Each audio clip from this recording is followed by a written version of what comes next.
పరం. Okay ma'am. రెండు కలిపి చెప్తున్నారు. అది లేకపోతే గు ఇంకా పైకి. నాస్తి తత్వం గురోః పరం, గురోః పరం. నాస్తి తత్వం గురోః పరం. రో ఒకటి. గురోః పరం, గురోః పరం. రో ఏం మీరు అక్కడే పెట్టండి. అది ప్లెయిన్ గా చెప్పండి. గురోః పరం, గురోః పరం. గురోరారాధనం కార్యం స్వజీవత్వం నివేదయేత్.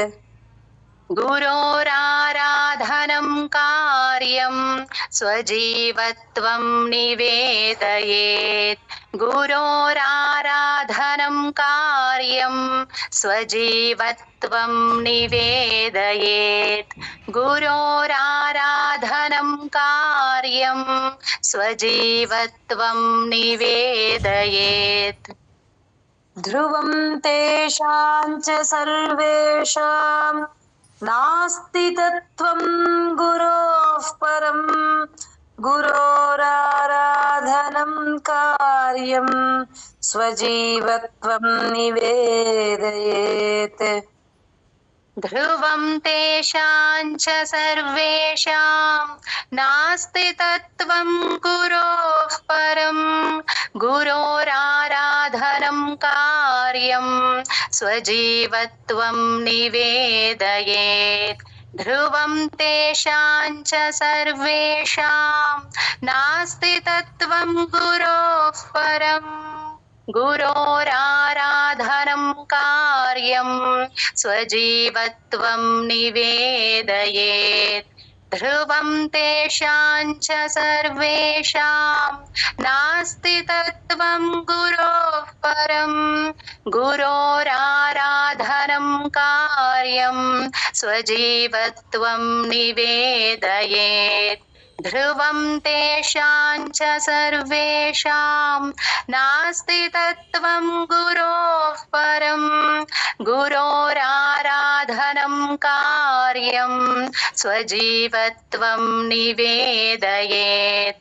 ధ్రువం తేషాం చ సర్వేషాం నాస్తి తత్వం గురోః పరం, గురోరారాధనం కార్యం స్వజీవత్వం నివేదయేత్. ధ్రువం తేషాం చ సర్వేషాం నాస్తి తత్వం గురోః పరం, గురోరారాధనం కార్యం స్వజీవత్వం నివేదయేత్. ధ్రువం తేషాం చ సర్వేషాం నాస్తి తత్వం గురోః పరం, గురోరారాధనం కార్యం స్వజీవత్వం నివేదయేత్. జై గురుదత్త. ఆసనం శయనం వస్త్రం, ఆసనం శయనం వస్త్రం, ఆసనం శయనం వస్త్రం, ఆసనం శయనం వస్త్రం.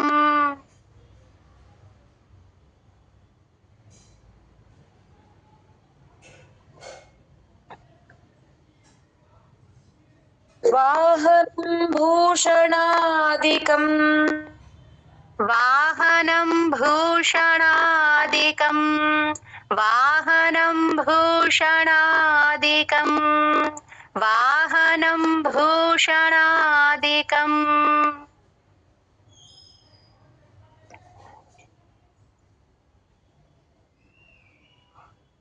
సాధకేన ప్రదాతవ్యం, సాధకేన ప్రదాతవ్యం, సాధకేన ప్రదాతవ్యం, సాధకేన ప్రదాతవ్యం.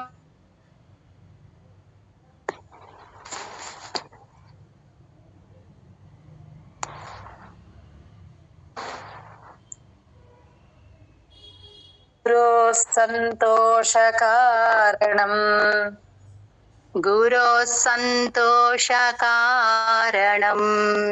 गुरोः सन्तोषकारणम् गुरोः सन्तोषकारणम्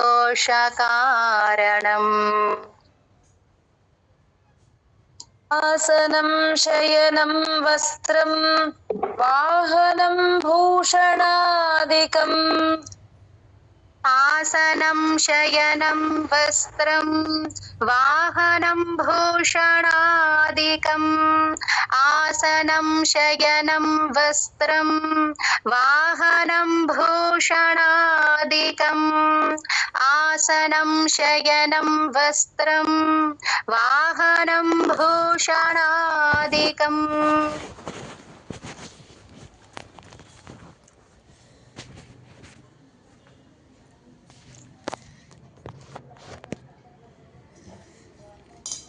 साधकेन प्रदातव्यं गुरोः सन्तोषकारणम् साधकेन प्रदातव्यं गुरोः सन्तोषकारणम् साधकेन प्रदातव्यं गुरोः सन्तोषकारणम् साधकेन प्रदातव्यं गुरोः सन्तोषकारणम्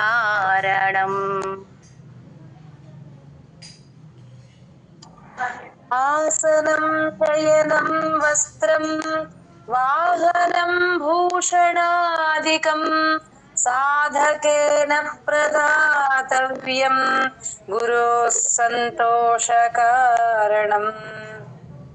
आसनं शयनं वस्त्रं वाहनं भूषणादिकं साधकेन प्रदातव्यं गुरोः सन्तोषकारणम्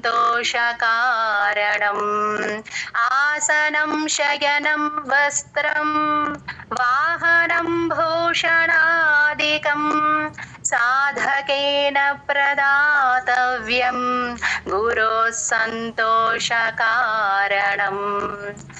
आसनं शयनं वस्त्रं वाहनं भूषणादिकं साधकेन प्रदातव्यं गुरोः सन्तोषकारणम्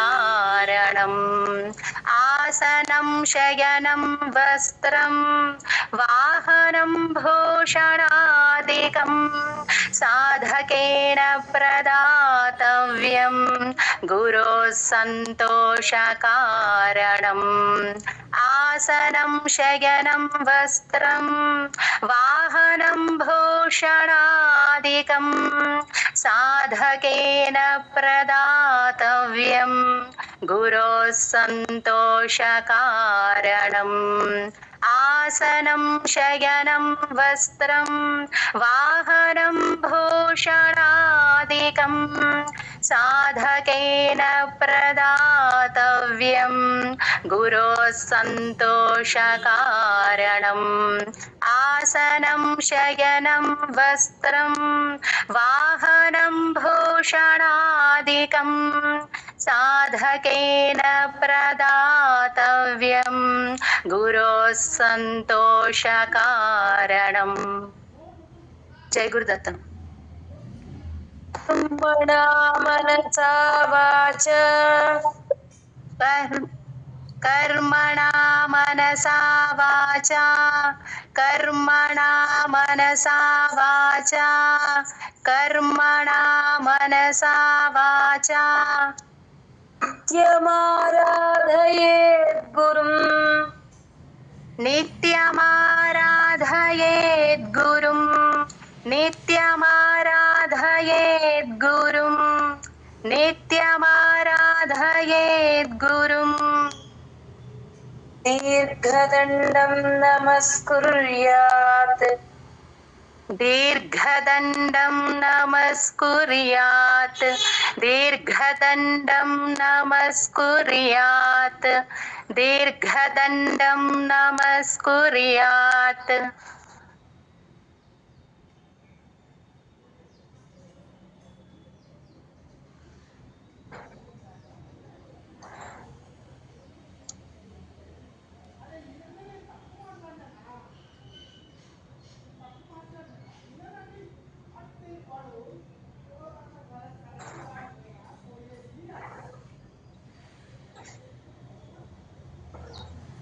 నిర్లజ్జో గురు సన్నిధౌ నిర్లజ్జో గురు సన్నిధౌ నిర్లజ్జో గురు సన్నిధౌ నిర్లజ్జో గురు సన్నిధౌ కర్మణా మనసా వాచా నిత్యమారాధయేత్ గురుం కర్మణా మనసా వాచా నిత్యమారాధయేత్ గురుం కర్మణా మనసా వాచా నిత్యమారాధయేత్ గురుం కర్మణా మనసా వాచా నిత్యమారాధయేత్ గురుం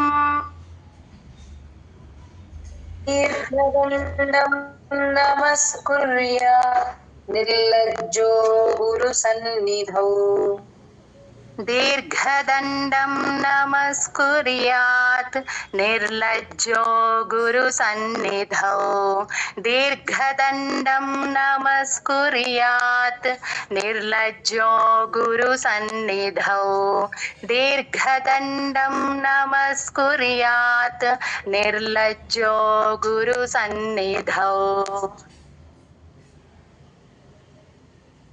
కర్మణా మనసా వాచా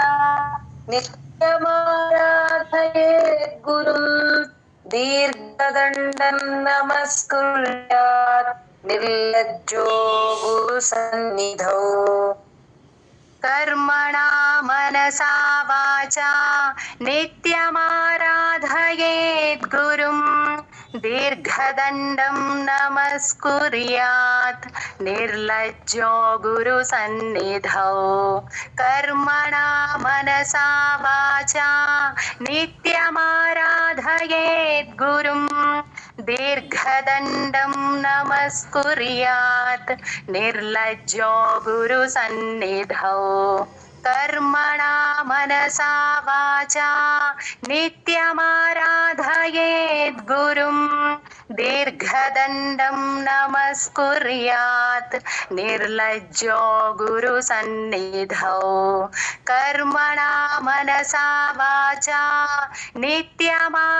నిత్యమారాధయేత్ గురుం దీర్ఘదండం నమస్కుర్యాత్ నిర్లజ్జో గురు సన్నిధౌ కర్మణా మనసా వాచా నిత్యమారాధయేత్ గురుం దీర్ఘదండం నమస్కుర్యాత్ నిర్లజ్జో గురు సన్నిధౌ కర్మణా మనసా వాచా నిత్యమారాధయేత్ గురుం దీర్ఘదండం నమస్కుర్యాత్ నిర్లజ్జో గురు సన్నిధౌ కర్మణా మనసా వాచా నిత్యమారాధయేత్ గురుం దీర్ఘదండం నమస్కుర్యాత్ నిర్లజ్జో గురు సన్నిధౌ. జై గురుదత్తం. శరీరమర్థం ప్రాణాంశ్చ శరీరమర్థం ప్రాణాంశ్చ శరీరమర్థం ప్రాణాంశ్చ శరీరమర్థం ప్రాణాంశ్చ సద్గురుభ్యో నివేదయేత్ సద్గురుభ్యో నివేదయేత్ సద్గురుభ్యో నివేదయేత్ సద్గురుభ్యో నివేదయేత్ ఆత్మానమపి దాస్యాయ ఆత్మానమపి దాస్యాయ ఆత్మానమపి దాస్యాయ ఆత్మానమపి దాస్యాయ వైదేహో జనకో యథా వైదేహో జనకో యథా వైదేహో జనకో యథా వైదేహో జనకో యథా శరీరమర్థం ప్రాణాంశ్చ సద్గురుభ్యో నివేదయేత్ शरीरमर्थं प्राणांश्च सद्गुरुभ्यो निवेदयेत् शरीरमर्थं प्राणांश्च सद्गुरुभ्यो निवेदयेत् शरीरमर्थं प्राणांश्च सद्गुरुभ्यो निवेदयेत् आत्मानमपि दास्याय वैदेहो जनको यथा आत्मानमपि दास्याय वैदेहो जनको यथा आत्मानमपि दास्याय वैदेहो जनको यथा आत्मानमपि दास्याय वैदेहो जनको यथा शरीरमर्थं प्राणांश्च सद्गुरुभ्यो निवेदयेत् आत्मानमपि दास्याय वैदेहो जनको यथा शरीरमर्थं प्राणांश्च सद्गुरुभ्यो निवेदयेत् आत्मानमपि दास्याय वैदेहो जनको यथा शरीरमर्थं प्राणांश्च सद्गुरुभ्यो निवेदयेत् आत्मानमपि दास्याय वैदेहो जनको यथा शरीरमर्थं प्राणांश्च सद्गुरुभ्यो निवेदयेत् आत्मानमपि दास्याय वैदेहो जनको यथा शरीरमर्थं प्राणांश्च सद्गुरुभ्यो निवेदयेत् आत्मानमपि दास्याय वैदेहो जनको यथा शरीरमर्थं प्राणांश्च सद्गुरुभ्यो निवेदयेत् आत्मानमपि दास्याय वैदेहो जनको यथा शरीरमर्थं प्राणांश्च सद्गुरुभ्यो निवेदयेत् आत्मानमपि दास्याय वैदेहो जनको यथा शरीरमर्थं प्राणांश्च सद्गुरुभ्यो निवेदयेत् आत्मानमपि दास्याय वैदेहो जनको यथा। जय गुरुदत्त। गुरुरेव जगत्सर्वं गुरुरेव जगत्सर्वं गुरुरेव जगत्सर्वं गुरुरेव जगत्सर्वं ब्रह्म विष्णु शिवात्मकम् ब्रह्म विष्णु शिवात्मकं ब्रह्म विष्णु शिवात्मकं ब्रह्म विष्णु शिवात्मकं गुरोः परतरं नास्ति गुरोः परतरं नास्ति गुरोः परतरं नास्ति गुरोः परतरं नास्ति तस्मात् सम्पूजयेत् गुरुम् तस्मात् सम्पूजयेत् गुरुम् तस्मात् सम्पूजयेत् गुरुम् तस्मात् सम्पूजयेत् गुरुम् गुरुरेव जगत्सर्वं ब्रह्म विष्णु शिवात्मकम् गुरुरेव जगत्सर्वं ब्रह्म विष्णु शिवात्मकं गुरुरेव जगत्सर्वं ब्रह्म विष्णु शिवात्मकं गुरुरेव जगत्सर्वं ब्रह्म विष्णु शिवात्मकम् गुरोः परतरं नास्ति तस्मात् सम्पूजयेत् गुरुम् गुरोः परतरं नास्ति तस्मात् सम्पूजयेत् गुरुम् गुरोः परतरं नास्ति तस्मात् सम्पूजयेत् गुरुम् गुरोः परतरं नास्ति तस्मात् सम्पूजयेत् गुरुम् गुरुरेव जगत्सर्वं ब्रह्म विष्णु शिवात्मकम् गुरोः परतरं नास्ति तस्मात् सम्पूजयेत् गुरुम् गुरुरेव जगत्सर्वं ब्रह्म विष्णु शिवात्मकम् गुरोः परतरं नास्ति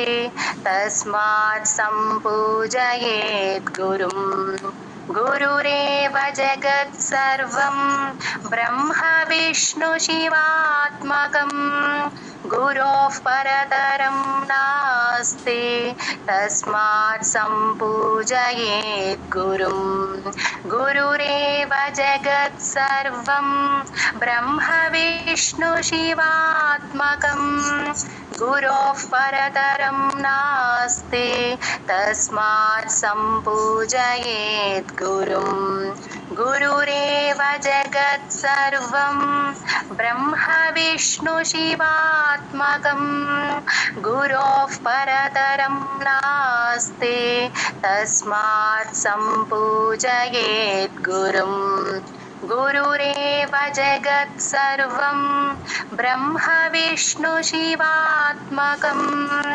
गुरोः परतरं नास्ति तस्मात् सम्पूजयेत् गुरुम् गुरुरेव जगत्सर्वं ब्रह्म विष्णु शिवात्मकम् गुरोः परतरं नास्ति तस्मात् सम्पूजयेत् गुरुम् गुरुरेव जगत्सर्वं ब्रह्म विष्णु शिवात्मकम् गुरोः परतरं नास्ति तस्मात् सम्पूजयेत् गुरुम् जय गुरुदत्त यस्यानुग्रहमात्रेण यस्यानुग्रहमात्रेण यस्यानुग्रहमात्रेण यस्यानुग्रहमात्रेण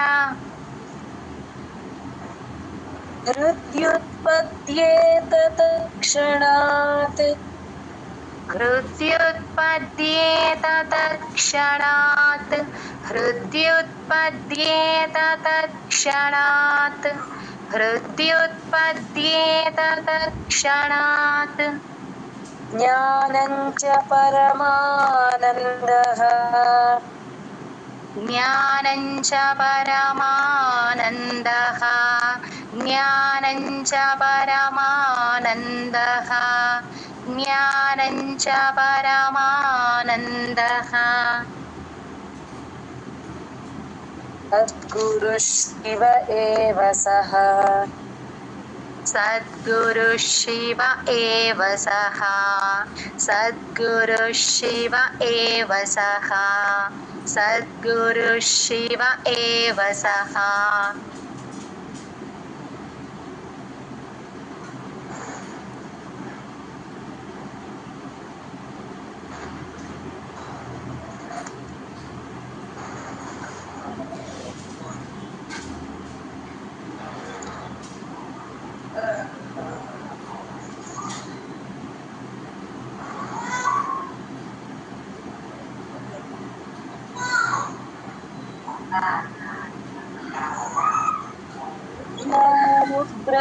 अनुग्रहमात्रेण हृद्युत्पद्येत तत्क्षणात् यस्यानुग्रहमात्रेण हृद्युत्पद्येत तत्क्षणात् तत्क्षणात् यस्यानुग्रहमात्रेण हृत्युत्पद्येत तत्क्षणात् यस्यानुग्रहमात्रेण हृत्युत्पद्येत तत्क्षणात्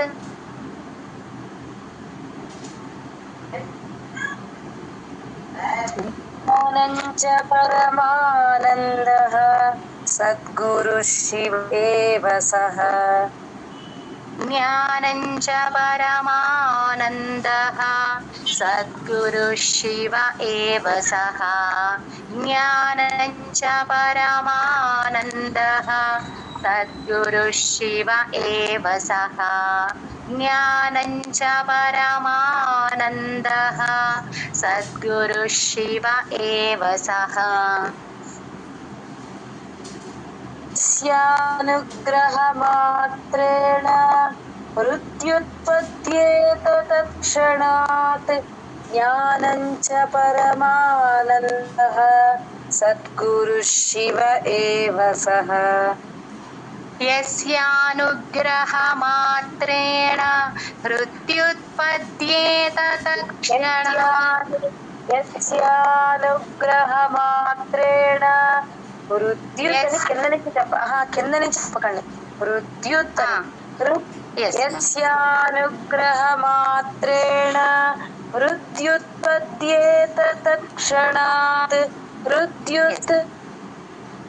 ఈక్వల్ గా చెప్పాలి మ్యామ్ यस्यानुग्रहमात्रेण हृत्युत्पद्येत तत्क्षणात् यस्यानुग्रहमात्रेण हृत्युत्पद्येत तत्क्षणात् यस्यानुग्रहमात्रेण हृत्युत्पद्येत तत्क्षणात् परमानन्दः सद्गुरुः शिव एव सः ज्ञानञ्च परमानन्दः सद्गुरुः शिव एव सः ज्ञानञ्च परमानन्दः सद्गुरुः शिव एव सः ज्ञानञ्च परमानन्दः सद्गुरुः शिव एव सः स्यानुग्रहमात्रेण मृत्युत्पद्येत तत्क्षणात् ज्ञानञ्च परमानन्दः सद्गुरुः शिव एव सः यस्यानुग्रहमात्रेण हृत्युत्पद्येत तत्क्षणात् ज्ञानञ्च परमानन्दः सद्गुरुः शिव एव सः यस्यानुग्रहमात्रेण हृत्युत्पद्येत तत्क्षणात् ज्ञानञ्च परमानन्दः सद्गुरुः शिव एव सः यस्यानुग्रहमात्रेण हृत्युत्पद्येत तत्क्षणात् ज्ञानञ्च परमानन्दः सद्गुरुः शिव एव सः यस्यानुग्रहमात्रेण हृत्युत्पद्येत तत्क्षणात् ज्ञानञ्च परमानन्दः सद्गुरुः शिव एव सः यस्यानुग्रहमात्रेण हृत्युत्पद्येत तत्क्षणात् ज्ञानञ्च परमानन्दः सद्गुरुः शिव एव सः यस्यानुग्रहमात्रेण हृत्युत्पद्येत तत्क्षणात् ज्ञानञ्च परमानन्दः सद्गुरुः शिव एव सः यस्यानुग्रहमात्रेण हृत्युत्पद्येत तत्क्षणात् ज्ञानञ्च परमानन्दः सद्गुरुः शिव एव सः जय गुरुदत्त।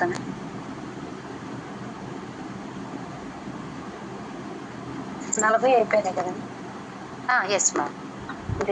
జ్ఞానానందమయం దేవం నిర్మల స్ఫటికాకృతిం ఆధారం సర్వ విద్యానాం హయగ్రీవముపాస్మహే.